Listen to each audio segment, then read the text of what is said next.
welcome to your next Whiteboard Series video. Got Leo here with me today, one of the two of the dynamic duo.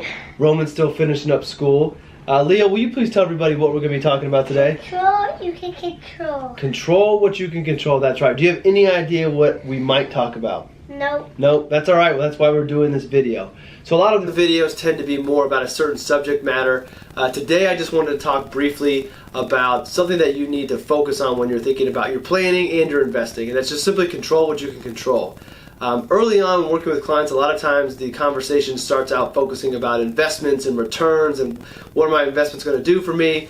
And it's a good conversation to have, but as the financial planning relationship progresses, I think clients begin to realize that as much as investing is important, there's other areas that are more important that we actually have control over. So all I wanted to do today was just throw out some ideas for you to think about, and some areas that you should focus your efforts on, and some other areas that once you have them addressed, you just need to kind of forget about them and let them do what they're going to do because you don't have control over it. So we're going to focus on controlling what we can control. You ready, Leo? Yeah! Alright, so what can we control? We can control our savings rate. How much money are you putting away on a weekly, monthly, annual basis? Your 401k, your IRAs, 529s if college is your goal, but you have control over that. Yes, you may be constrained by about the amount of income that you have, but you still have control over your budget, where you're spending your discretionary income, and you ultimately control how much money of your budget you can save. So focus on your savings rate. Focus on expenses. Forgot the order I wrote them in. So we can have control over how much we're paying for the investments that we might be using. Are you using expensive, actively managed funds, and do they warrant that extra expense? Or are you using low-cost index funds? The lower the cost of the investment, or the lower the cost of the investment advisory services you're paying for, means you keep more of your own money and your money compounds faster. So don't always focus on being the cheapest, but be the cheapest when you can, and make sure that if you are paying up for something, it's worth it. And most times not, the evidence suggests that it may not be worth it. But control your expenses. Control taxes.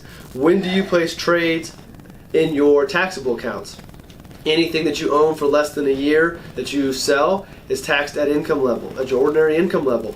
That gain is added to your income. If you hold it for longer than a year, you get the benefit of capital gains, which is a lower rate for most people. So be mindful about when you're selling or where you're placing certain investments. Should you place your bonds inside of your IRA and your 401k to defer the taxes on the income distributions of those, and put your growth funds in your taxable account? Those are different strategies and ways for you to control your taxes. So that's something that you have control over to a certain extent. Obviously you can't control the rate, but where you place, when you place trades, how you realize taxes, you do have some control over. And then finally, maybe the most important is your behavior. Control your emotions. Don't make rash decisions, whether it be responding to the stock market in your investments or making purchases that you really don't need just because you feel like you need to do it today.